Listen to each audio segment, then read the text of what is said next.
Hi everybody, I'm back again, and I am here with another chapter of A Voice in the Darkness. For those of you who are just tuning in, I am currently reading my dad's manuscripts, and as I go through them, I'm editing them, but I'm also doing this so I can practice my reading in front of people skills. Well, or just generally reading in front of a camera skill, which will soon translate to reading in front of people, because cameras and people are the same thing. Any rate, so I'm on chapter 7. So if you want to hear the beginning, then I recommend you go back to the previous episodes, and you can start at the beginning. Or if you like take a listen and you're like, there are many other stories that I've already read on my channel that you can listen into as well. So, without further ado, Chapter 7 of A Voice in the Darkness. That same night, alarm bells brought Doleg out of sleep. He got up fast, putting on his armor and belting his sword. Armor and sword might not be necessary, but better to arm himself unnecessarily than to face real trouble in a nightshirt. By the time he was dressed, a guard outside his door had rapped on it, then stuck his head in. "Messenger, Lord Prince, from the troops blockading the Imperial barracks. Send him in." The guard ushered in a soldier and stood by watching carefully. "Lord Prince, the Imperials are making an attempt to break out." "All of them?" "They're attacking at 3 different points, Lord Prince. So far as we can tell, they gathered in the darkness, then made a simultaneous rush at the entrances." Doleg nodded. "Thank you, soldier. Where's Commander Cherkovisk?" "At the Imperial Barracks entrance on Sheep Street, Lord Prince." "And how are our forces doing?" "They're pushed hard, Lord Prince, but they're still holding." Good, good. I'll wait for the word in the throne room." He considered making a personal appearance at the fighting, but if it was taking place in 3 places at once, it was hard to say just where he might be needed most. Good, good. I'll wait for their word in the throne room. He considered making a personal appearance at the fighting, but if it was taking place in 3 different areas at once, it was hard to say just where he might be needed most. Best he should just let the commanders do their work, without their prince looking over their shoulders and jostling their elbows. The biggest trouble they might have was that these were Imperial soldiers. They weren't fellows who'd been handling a hoe yesterday and suddenly today given a spear and told they were soldiers. These were men who joined for a 20-year hitch, for whom fighting was their trade. Furthermore, these were men whose officers could run plans and schemes and notions as well as any, perhaps better than most. Given the relative numbers, this attack was not likely a straightforward attempt to take over the city. One very strong likelihood was that it was a distraction while a few others slipped out somewhere and did something even more damaging.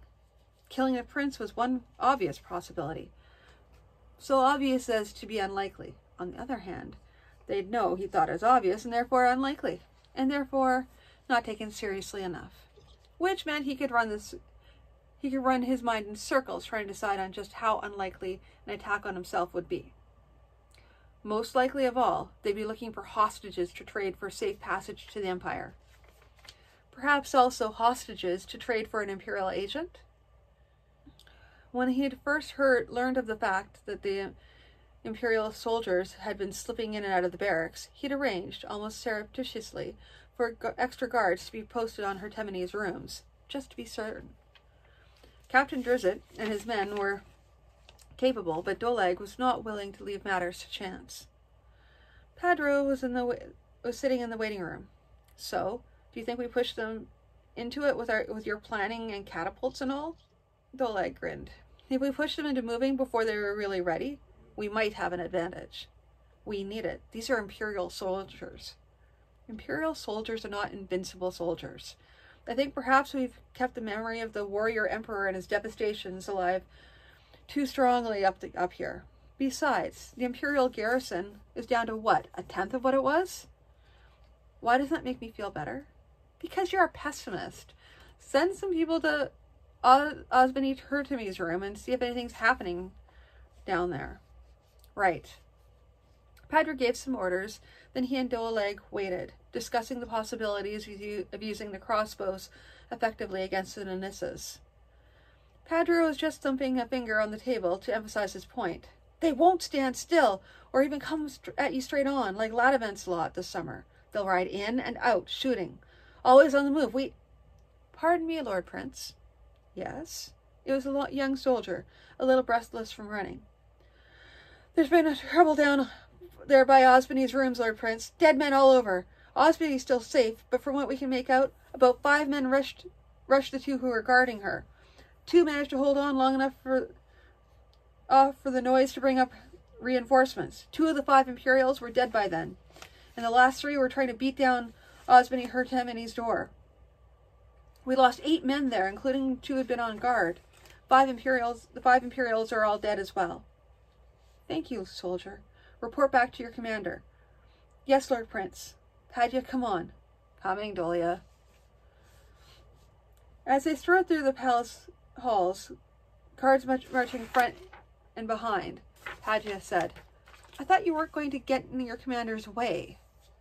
I'm not. Not unless they have had some sneaky plan in mind to use as the first attempt at Osmond Hertemini didn't work.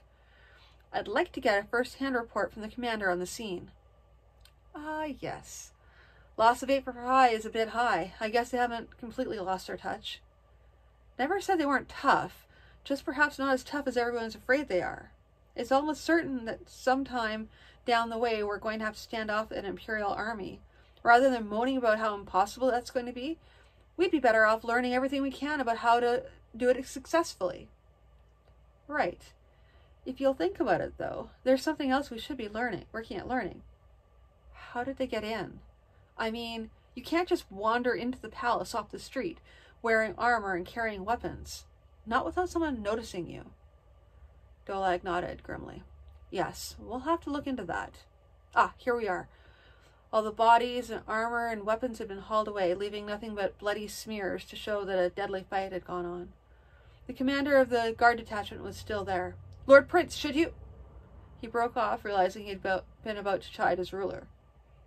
I'm safe enough, Doleg said, answering the unspoken judgment. I came down here to get your immediate impression of the Imperials. How they fight, and that sort of thing.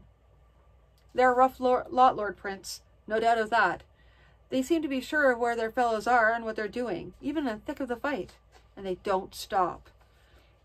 I saw one of them getting his sword broken. He flung the hilt in the face of the man attacking him, then came on with his dagger. I think they'd be deadly with a broken table leg, or even their bare hands. Doleg nodded. Thank you. I can see we're going to have to train our men up to a new standard. You may keep this sort of thing in mind. Try to work out what you could do to get your men to be as good as the Imperials. After all, they themselves started off as mere men, and it's the long training that's made them as good as they are. Yes, Lord Prince. Doleg could see the man seemed doubtful. Well, when the whole thing was a little less fresh in his memory, he'd be a little more ready to make plans. Right, Padya, let's go. The door to Hertemini's apartment opened. Lady Hertemini stood there, fully dressed.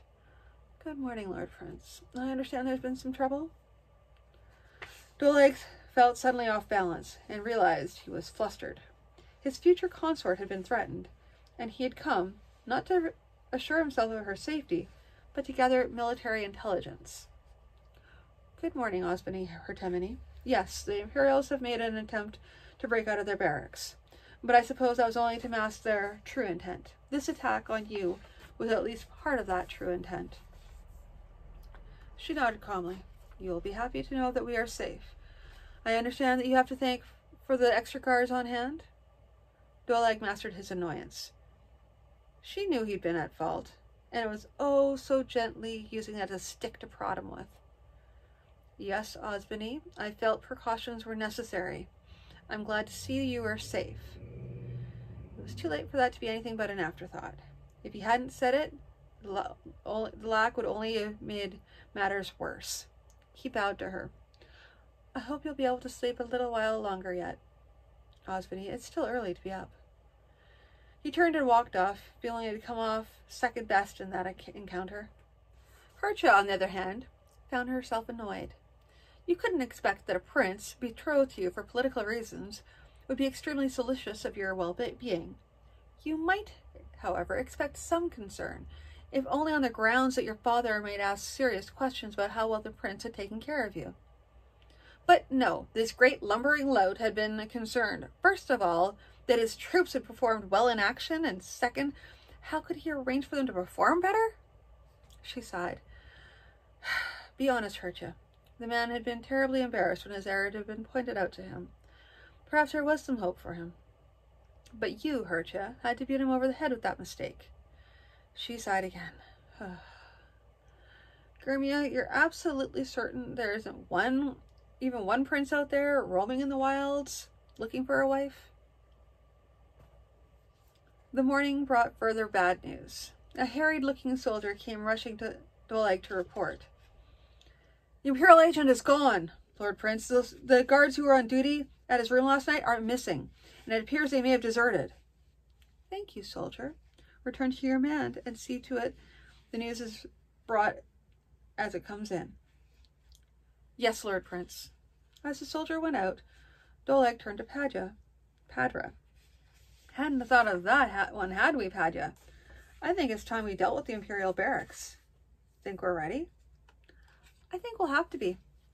There aren't a lot of my Ausbands who will try to unseat me at Elringfa's word, but there's a whole lot of people, both high and low, who will be a bit slow obeying my commands if he says so. He does, after all, speak on behalf of the Emperor. He might possibly declare someone else prince in my place, which could push a few others to fall in line for fear of the warrior emperor. But you keep saying the warrior emperor is ancient history. Yes, and I keep having to repeat it because some people around me keep talking about how fearsome the Empire is. That means that, for all my insistence, the Empire still frightens some. Enough to try to unseat me? That's a worry. You might also worry about the fact that some trusted guards, not princely guards, but trusted all the same, seem to have suborned. No, I hadn't forgotten that, nor the fact that some of my loyal citizens have been willing to aid the Imperials with food and, most like, information. Third God's toe, am I going to have to play warrior prince and kill 1 in 10 of them to make the others fear me? Pardon, Lord Prince. Another soldier was at the door. What is it? We found how they got into the palace, Lord Prince. They tunneled in, came in through the kitchen, did the digging last digging while the kitchen was closed for the night, with no one around to notice. Thank you. Soldier, go back to your command. Tell the officer in charge that I want a full report at the end of the day. Yes, Lord Prince. Doleg looked at Padra again. Well, they have engineers and surveyors in that lot over there. They'd better be able to work out the directions and all. And the divine pair know they have ample hands to do the digging. All that distance? I don't know much about mining and digging, but it seems to me they'd need an awful lot of wood to shore up against cave-ins. We'd have noticed if they'd been smuggling timbers or demolishing their barracks for the wood. That's another thing we're going to have to find out about. Third God's toe, I hate to be kept napping like this. The Imperial barracks did not go down easily. The Imperials had lost their heavily in their feigned breakout attempt, but they were still Imperial soldiers. The barracks walls had only been fortified to a degree. It was possible to batter holes in the walls by continual bombardment with stones. However, the Imperials had mounted some ballistae on their walls, and shooting across the narrow streets outside cost the Lanthas many men. It was a nasty business, with Imperial and Principality missiles whipping back and forth and sometimes even causing death or wounds on the rebound. Of course, with the shortness of the range, any Imperial soldier showing himself on the wall almost always went down with several arrows in him. The barrack wall was stone, though, not filled with rubble, which would have absorbed many blows before falling. In the end, the bombardment caused several breaches in the walls, and the assault began in earnest. Going through the breaches cost the Lanthas more men, but in the end, they had more men to lose than the Imperials had. The Imperials had few archers, only javelin men.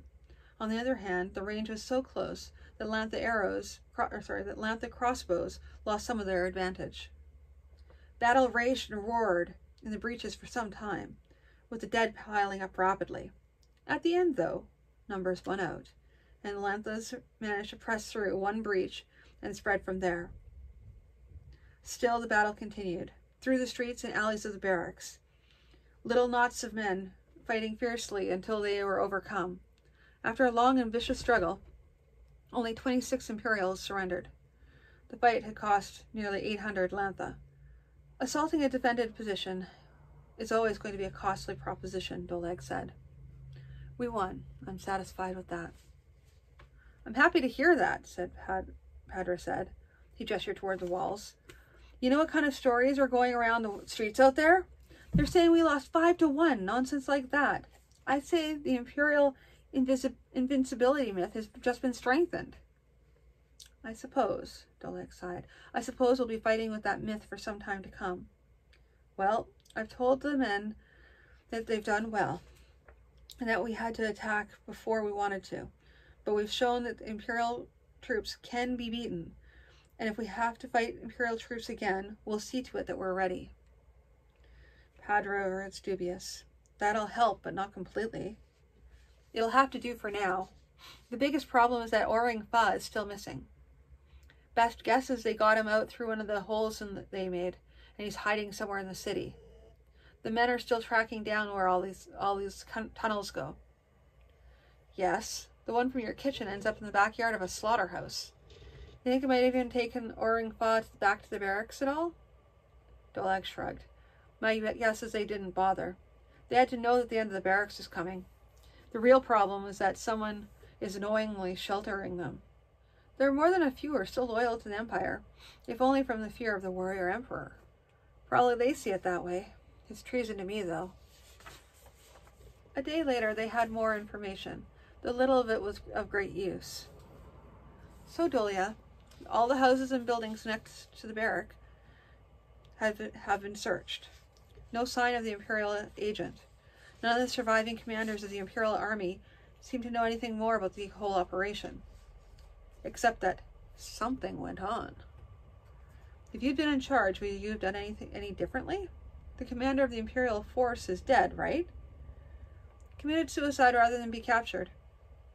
So, that's one less possibility of getting answers. Of course, we've already discussed the possibility, maybe, one should say likelihood, that they've hidden Orang Fa somewhere as far as from the barracks as possible. So we search every structure in the city? That's hardly possible. That means that the Imperial agent has gotten away. All that's left is to announce the reward for his capture. Padra looked doubtful. We'll have to spend an awful lot of time sorting out real information from all the other trash. People trying to get their neighbor in trouble because of some local spat. True enough. But the other alternative is to have him hiding out and making trouble for us. He never struck me as particularly shrewd, just a person through whom the Emperor made his announcements. All he needs to do, though, is have a little luck, and he could cause us a lot of harm. In fact, he causes us trouble just by being loose. I think you could give me the names of 3 or 4 Osman who'd be slow to answering my call to arms if Orang Fa is loose. Have someone ask Borlus to come in. Borlus answered the summons promptly. You asked to see me, Lord Prince? Yes. I'm sure you've heard that the Imperial agent is at large and hiding in the city. Is there any way you could track him? Borlus pursed his lips. It's possible, unless he has access to a good magician himself. You're sure he hasn't escaped to the Empire? No, I'm not. Of course, if he has, that makes matters a little easier for us. He can't cause so much trouble from across the strait. The Emperor's not likely to put him in charge of recovering the province he's lost. This business of the Imperial barracks, Hosby Halraf said, toying with her wine glass. I hear it was nasty. Cost the prince upwards of 2,000 men to overcome 500, though of course they were in a fortress of sorts. I wouldn't want to be talking against the prince, if you understand. But I think making enemies to the emperor might not have been a well thought out move. It has its difficulties, Hertia agreed. But there were troubles with the situation the way it was, too. She was not going to correct Osmany Hullerath's version of the casualty figures, though she knew her own figures were more near correct, and much lower. One had to be careful just what one said to whom, since one's words would come back in various forms to haunt one. She suspected that Osmany Hullerath was fishing for information, hoping Hertia might have a little bit more of the story, which she, Osmany Hullerath, could then use to demonstrate her own connections. Difficulties? Osmany Hullerath snorted. There'll be difficulties when the Emperor brings his army across the strait. You mark my words, girl. We're in for troubled times. Probably so. But I understand that we'll be having trouble with the Nenisses sooner. Why am I defending the prince? Just because this one annoys me today? She thought to herself. Nonsense! The Nenisses from Gilani to the least of the followers of his followers were dismissed with that one word. We'd heard they were going to be all over us this summer, and then suddenly they were troubled with the plague and weren't coming at all. Can they really be that much trouble? Hertia shrugged. All I know is what they're saying, and I also know that contradicting you will keep you here all afternoon, saying the same thing in 50 different ways, until I agree out of sheer exhaustion. What are they saying? You know one thing they're saying? They're saying he was so angry about them attacking you that he gave orders to destroy the Imperial barracks, whatever the cost. It took Hertia a moment to realize that Osmany Hullerath had suddenly changed the topic back from the Nenisses to the Imperial army. She couldn't help but laugh. Osmany, on the night of the attack, the prince came hurrying to my apartment. His concern was not for my safety, but for how well his troops had fought against the Imperial army. She almost instantly regretted saying it. True it might well be. It was not the sort of tale she liked having Osmany Hullerath spread around. Too late now, of course. All she could do was brace herself to hear the tale coming back at her in various forms and guises.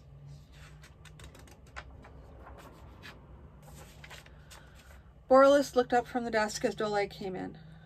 Boralus, we have a problem. We have nowhere near enough ships, nor well enough manned to fight the Imperial fleet. But the Imperials are making trouble for us. They're blockading our ports, raiding our seacoast towns, and generally harassing us. Do you have any ideas? The old scholar put a finger on the scroll in front of him to mark his place. Have you considered the use of the liquid fire? Doleg smiled ruefully. Will it be sufficient excuse if I claim not to be a naval man? The thought had never occurred to me. Okay, so this is a shorter chapter, and from what I can tell, I think it needs to be, I don't know if you can tell this, but I can tell that it seems to be very glossed over and doesn't have as much detail as the rest. Like I said, it sounds like it's just sort of jumping from scene to scene to scene without more of what's going on. He's describing the story. He's telling about the story, but not really showing us what's happening. Yes, telling versus showing. Very much so in this, which it just needs more to it. In order to get more of a connection, in order to get more of a, I'm not feeling as much of an impact from this as I would want to, because it's a pretty big scene and it just seems like it got glossed over. There just definitely needs to be more there.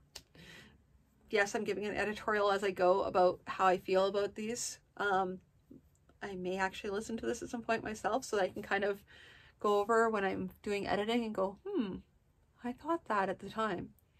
And then that might help me with when I'm actually editing the story, which it'll be a little while ago, a little while from now. But anyway, so thank you for tuning in again. Really appreciate that. And I look forward to talking to you again next week. So until then, have a good night.